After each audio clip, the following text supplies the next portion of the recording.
आज हम बात करेंगे इंटरनेशनल इंस्टीट्यूशंस के बारे में। तो इस वीडियो में हम सारे इंटरनेशनल इंस्टीट्यूशन करेंगे। आप यहाँ पे देख सकते हैं ये जो multilateral organisation and global institutions हैं, जिसमें कि हमारा यूनाइटेड नेशन और उसकी बॉडीज़ आती हैं। International criminal court, international court of justice आता है। ब्रिटेन वुड के जो इंस्टीट्यूशंस हैं, इंडियन मॉनेटरी फंड हो गया या फिर वर्ल्ड बैंक हो गया, WTO वर्ल्ड ट्रेड ऑर्गेनाइजेशन हो गया, ये आते हैं। और यहाँ पे अगर हम FATF की बात करें, एशियन डेवलपमेंट बैंक की बात करें और अदर जो UN रिलेटेड ऑर्गेनाइजेशंस हैं जैसे कि ILO world health organisation, ITOS, ये सारे इन सब की बात हम करेंगे। ये है multilateral organisation and global institute. उसके बाद हम बात करेंगे major global grouping and regional alliances, जिसमें कि G7, G20, ब्रिक्स, क्वाड, ठीक है, ये सारे आ जाएंगे। उसके बाद नाटो, सार्क, कॉमनवेल्थ जो हैं, यहाँ पे गल्फ कॉरपोरेशन ऑर्गेनाइजेशन बहुत अभी न्यूज़ में है ईरान वॉर की वजह से, अरब लीग, यूरोपियन यूनियन, OPEC, इन सब की हम बात करेंगे। अगर ये वीडियो 2 पार्ट में हो पाएगी तो हम 2 पार्ट में बना देंगे। बाकी हम कोशिश करेंगे कि मैक्सिमम कॉम्प्रिहेंसिव वे में UPSC प्रीलिम्स 2026 के लिए हम ये वीडियो बना रहे हैं और हमारे साथ बने रहिए। चैनल को सब्सक्राइब ज़रूर कीजिए। चलिए बात करते हैं। सबसे पहले multilateral organisation and global institution की बात करते हैं। तो यूनाइटेड नेशन कब बना था? 1945 में बना था, ठीक है।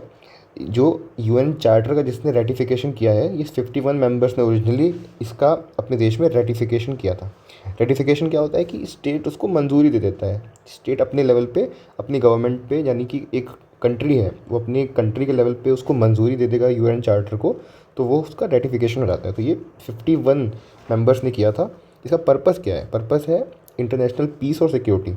हम सबको पता है कि वर्ल्ड वॉर 1 और वर्ल्ड वॉर 2 जस्ट ख़त्म हुई थी, तो उसके लिए हमें यूनाइटेड नेशंस की जो ज़रूरत है उसकी वो महसूस हुई कि हमें यूनाइटेड नेशंस यानी कि कुछ ऐसा इंटरनेशनल लॉ की ज़रूरत है, जिसकी वजह से हमने UN को इस्टेब्लिश किया 1945 में, ठीक है। इसका हेडक्वार्टर कहाँ है? न्यूयॉर्क में है। आप ये बात ध्यान रखेंगे कि UN के ज़्यादातर इंस्टीट्यूशन का जो हेड ऑफिस है वो USA के न्यूयॉर्क में है, ठीक है। ये बात हम ध्यान रखेंगे। बात करते हैं जो प्रिंसिपल ऑर्गेनाइजेशन है यूनाइटेड नेशंस की, वो कौन कौन सी हैं? UNGA यानी यूनाइटेड नेशन जनरल असेंबली। ये क्या करती है? यानी कि जो मेजर पॉलिसी मेकिंग और रिप्रेजेंटेटिव ऑर्गन है UN का, जो आप देखते होंगे कि जो जनरल असेंबली जहाँ पे लोग आके भाषण देते हैं, भारत पाकिस्तान को कुछ बोलता है, पाकिस्तान भारत को कुछ बोलता है, या फिर आपस में जो देश लड़ते झगड़ते रहते हैं, वो सब यहीं पे होता है। यूनाइटेड नेशन जनरल असेंबली ये भी न्यूयॉर्क में ही है, ठीक है। आपने जो ग्रीन कलर का देखा होगा यहाँ पे है वो। अब इसके 193 UN के मेंबर स्टेट्स हैं। इसका फंक्शन क्या है हमने बता दिया, पॉलिसी मेकिंग है, ठीक है। इंडिया एक्टिवली पार्टिसिपेट करता है, आपने देखा ही होगा, वीडियोस वायरल होती रहती हैं। इसकी जो रिपोर्ट्स हैं आपको बहुत ध्यान से देखनी है। वर्ल्ड हैप्पीनेस रिपोर्ट और global SDG report, sustainable development goal, आपको ये भी सारे सस्टेनेबल डेवलपमेंट गोल सारे याद होने चाहिए, ठीक है। चलिए बात करते हैं अगले इंस्टीट्यूशन की। यहाँ पे आता है United nation security council, UNSC। जो UNSC है वो 1945 में इस्टेब्लिश हुआ था। इसका भी न्यूयॉर्क में है।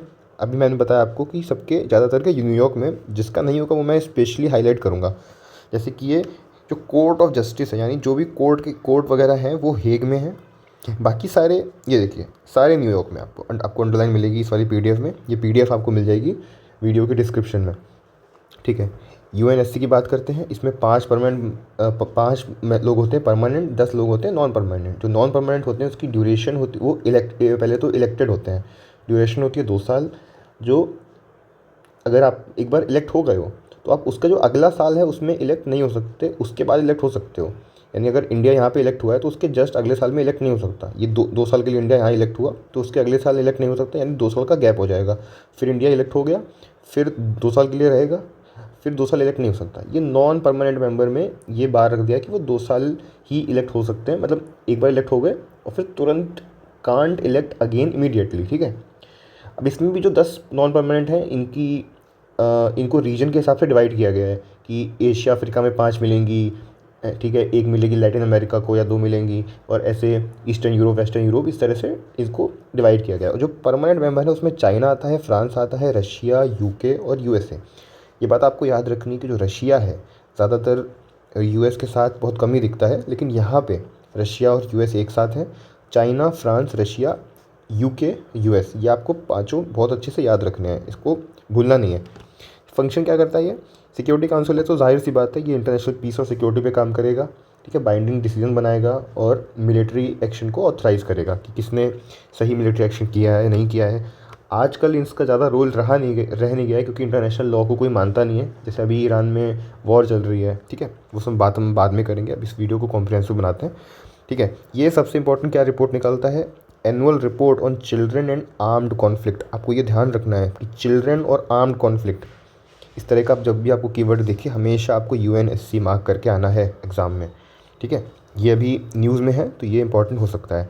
ठीक है, बात करते हैं इकोनॉमिक एंड सोशल काउंसिल, इकोसॉक। इकोसॉक कहाँ पे है, नाम समझ में आ रहा है, इकोनॉमिक और सोशल काउंसिल, यानी इससे रिलेटेड होगा। फंक्शन देख लेते हैं, coordinate the economic social relation related to work of 15 UN specialised agencies. अलग अलग UN की एजेंसीज होती हैं तो उसके वर्क को ये कोऑर्डिनेट करते हैं। और and 5 regional commission, regional commission भी होंगी। इंडिया का क्या काम है, India has been elected to इकोसॉक सेवरल टाइम्स। ठीक है, इन्फ्लुएंसिंग, इसने बहुत ही की डेवलपमेंट की है पॉलिसी और प्रोग्राम्स में। ये एनुअल रिपोर्ट निकालता है, annual economic and social survey report. ठीक है, अब हम बात करते हैं यूनाइटेड नेशन सेक्रेटेरिएट की, जो कि न्यूयॉर्क में है, USA में है। ठीक है, ये सब USA में, आपको ध्यान रखना है, अंडरलाइन वाली चीज़ें। इसका फंक्शन क्या है, ठीक है, ये इसका सेक्रेटेरिएट है। यहाँ पे इंडिया जो है वो कई सारे हाई रैंक की पोजीशन इंडिया के पास हैं, और ये क्या करता है, स्टडीज़ करता है, इंफॉर्मेशन, और ये इस तरह की मतलब काम करता है। जो भी UN की और एजेंसीज़ हैं उसको जो भी काम की ज़रूरत होती है वो सेक्रेटेरिएट में होता है। आप जानते हैं पार्लियामेंट सेक्रेटेरिएट में क्या होता होगा, ठीक है, रिपोर्ट बनती है, मिनिस्टर्स, अलग अलग मिनिस्ट्रीज़ होती हैं। तो उसी तरह ये UN का सेक्रेटेरिएट है। आप पूरे वर्ल्ड का एक तरह से मान लीजिए कि जो ग्रुपिंग बनी थी उसका सेक्रेटेरिएट यहाँ पे ये न्यूयॉर्क में है। ठीक है, इसकी रिपोर्ट है United nation UN secretary general annual report. ठीक है, ये नाम समझ में आ रहा है रिपोर्ट, जैसे एनुअल इकोनॉमिक एंड सोशल सर्वे, इकोसॉक की रिपोर्ट होगी। ठीक है, चिल्ड्रन एंड आर्म्ड कॉन्फ्लिक्ट थोड़ा सा अलग सा नाम है, इसको आपको ध्यान रखना है कि आर्म्ड कॉन्फ्लिक्ट यानी कि सिक्योरिटी काउंसिल की बात हो रही है, ये आपको ध्यान रखना है कि यहाँ पे चिल्ड्रन आ रहा है, आर्म्ड कॉन्फ्लिक्ट। तो आप इस तरह से याद कर सकते हैं कि अगर बच्चों को आप आर्मी का कॉन्फ्लिक्ट करोगे तो ये यूनाइटेड नेशन सिक्योरिटी काउंसिल के अंडर में वो चीज़ आएगी। इस तरह से आप याद कर सकते हैं। ठीक है, यहाँ पे इंटरनेशनल कोर्ट ऑफ जस्टिस की बात करें तो देखिए 2 कोर्ट हैं, ICJ, इंटरनेशनल क्रिमिनल कोर्ट। तो जो कोर्ट ऑफ जस्टिस है ये हमेशा डिस्प्यूट्स पे बात करता है। ठीक है, लीगल डिस्प्यूट बात करता है, जैसे 2 इंटरनेशनल लीगल डिस्प्यूट हो गया, बाउंड्री का इशू, जैसे इंडिया है और पाकिस्तान है, इसका जो बाउंड्री का डिस्प्यूट है ये यहाँ पे चल रहा है कोर्ट ऑफ जस्टिस में। ठीक है, इसका इंडिया मेंबर है, लेकिन इंडिया इंटरनेशनल क्रिमिनल कोर्ट का मेंबर नहीं है। लोग कन्फ्यूज़ होते हैं, बच्चे कन्फ्यूज़ होते हैं, इस बात का आपको ध्यान रखना है। ठीक है, 15 जज होते हैं, इलेक्ट होते हैं, इसमें इंडिया के भी कई सारे जज हैं। ठीक है, अब इसकी जो रिपोर्ट है वो बात करते हैं, तो ये report of judgement, advisory, opinion and orders, ये इसकी रिपोर्ट है, इसको यहाँ पे अंडरलाइन कर देता हूँ। ठीक है, अब देखते हैं, ये ICJ हो गया। अब यूनाइटेड नेशन ट्रस्टीशिप काउंसिल, ठीक है, ये इसका हेडक्वार्टर भी यहाँ पे आपका न्यूयॉर्क सिटी में मिलेगा आपको। ठीक है, ये इनएक्टिव है 1994 से, after independence of Palau the last trust territory. उसके बाद से ये अगर इनएक्टिव है तो इसका कोई इंपॉर्टेंस नहीं है यहाँ पे। तो ये आपको अगर नहीं भी आप पढ़ेंगे इसके बारे में आपको कोई दिक्कत नहीं होगी। ठीक है, इस तरह की ऑर्गेनाइजेशन UPSC पूछता नहीं है, जो अभी एक्टिव नहीं है या जो रिपोर्ट अभी डिसकंटिन्यूड हो गई उसके बारे में नहीं पूछता है। ठीक है, जो एक्टिव चीज़ें हैं, जो लाइव चीज़ें चल रही हैं उस पर ज़्यादा ध्यान देता है। नॉन प्रिंसिपल बॉडीज़ की बात करते हैं यूनाइटेड नेशन की, UN पीस कीपिंग। आपको पता ही होगा कि India is the largest contributor to the troop. India बड़ा है, इंडिया की आर्मी बड़ी होगी, तो जो जहाँ पे इसमें क्या होता है, UN पीस कीपिंग ट्रूप, जैसे कि कॉन्फ्लिक्ट चल रहा है, ठीक है, अलग अलग जगह कॉन्फ्लिक्ट चल रहा है, तो वहाँ पे पीस दिलाने का काम, वहाँ पे शांति व्यवस्था को दोबारा से स्थापित करने का काम ये UN पीस कीपिंग फोर्स के द्वारा किया जाता है। इसका कोई हेडक्वार्टर नहीं है, हेडक्वार्टर डिपेंड करता है लोकेशन ऑफ मिशन में।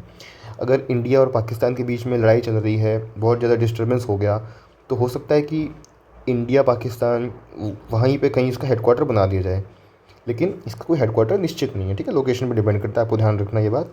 India one of the largest contributor, आपको पता ही है।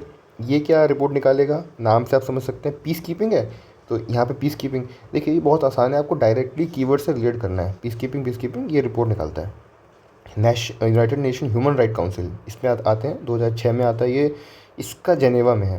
ठीक है, ह्यूमन राइट की बात कौन करता है, स्विट्ज़रलैंड करता है हमेशा ह्यूमन राइट की बात। हमेशा जो आप HDI हो गया, ह्यूमन डेवलपमेंट इंडेक्स वगैरह, हैप्पीनेस इंडेक्स, स्विट्ज़रलैंड वाले देश, ये स्विट्ज़रलैंड, डेनमार्क, ये सब हमेशा ऊपर रहता है, आपको पता ही होगा। इसलिए ये इसका जो हेडक्वार्टर हमेशा स्विट्ज़रलैंड आप देख के आएंगे तो स्विट्ज़रलैंड मार्क कर दीजिए, आपका हमेशा सही होगा। अब इसके 47 मेंबर्स हैं। यूएनजी यूनाइटेड नेशन जनरल असेंबलीज को इलेक्ट करेगी। ठीक है, इसका फंक्शन क्या है पता ही होगा आपको, नाम समझ में आ रहा है, ह्यूमन राइट के प्रोटेक्शन करेगी। आइए आगे आते हैं। इंडिया का क्या है, India has serve multiple terms on the united nation human right council.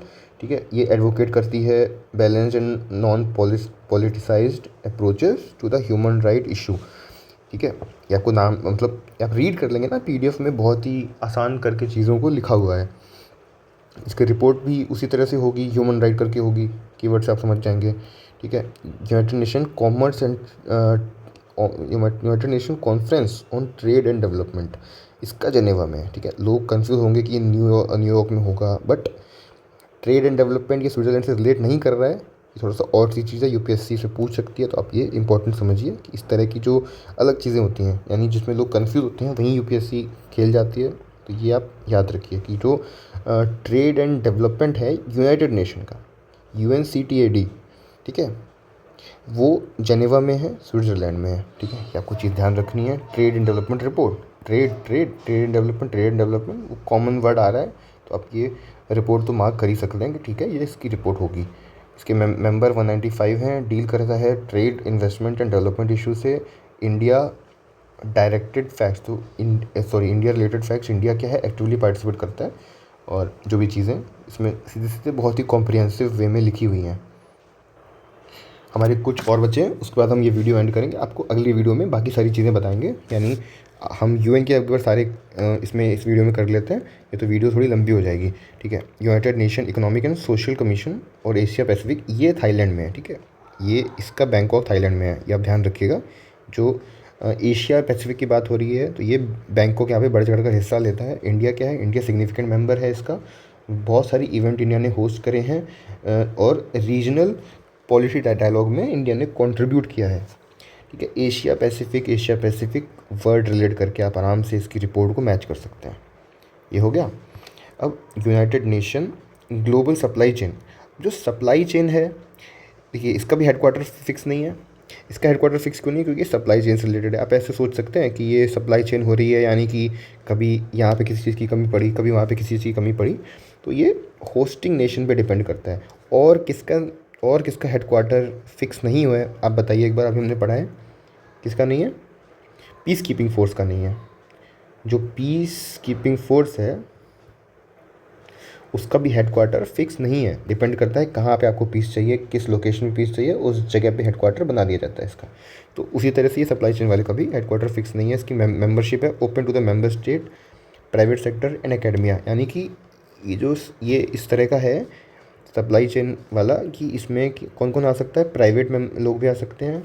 ठीक है, अब प्राइवेट सेक्टर भी आ सकता है, एकेडमिया यानी कि जो एकेडमिक इंस्टीट्यूशंस हैं, आईआईटीज़ हैं, जो ये लोग पढ़ाई करवाते हैं, आईआईएम हो गए, ये सप्लाई चेन मैनेजमेंट में आपको कोर्स वगैरह कराते हैं, रिसर्च करते हैं, तो वो भी इसमें शामिल हो सकते हैं। इंडिया रिलेटेड क्या, इंडिया इसमें इन्वॉल्व करता है। इंडिया में तो सारे इंस्टीट्यूशंस हैं जिससे कि रेजिलियंट सप्लाई चेन बने।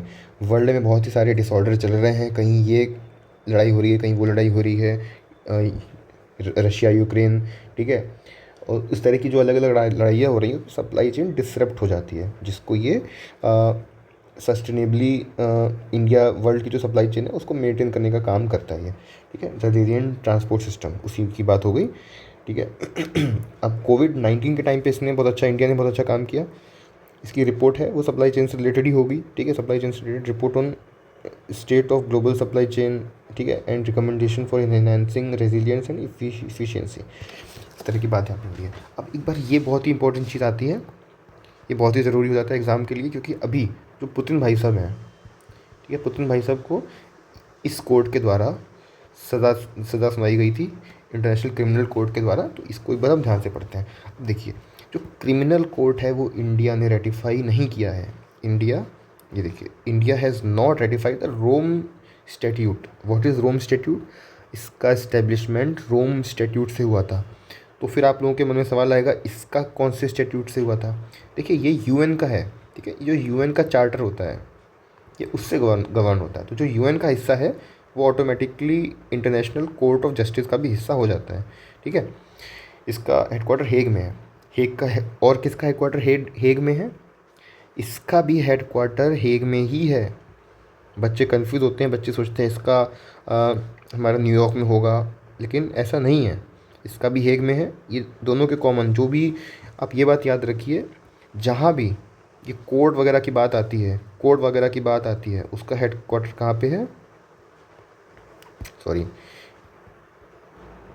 हेग। ठीक है, ये बात आपको ध्यान रखनी है। एक बार हम डिफरेंस देख लेते हैं टेबुलर फॉर्मेट में कि दोनों में क्या डिफरेंस है। ये देखिए, तो जो इंटरनेशनल क्रिमिनल कोर्ट है, इंटरनेशनल कोर्ट ऑफ जस्टिस है। ठीक है, एक बार ओवरऑल व्यू देखते हैं कि इसका जुरिडिक्शन किसके लिए होता है। ये सिर्फ इंडिविजुअल के लिए होता है, यानी कि कोई इंसान ने क्या किया होगा तब जाके ये क्रिमिनल कोर्ट आएगा।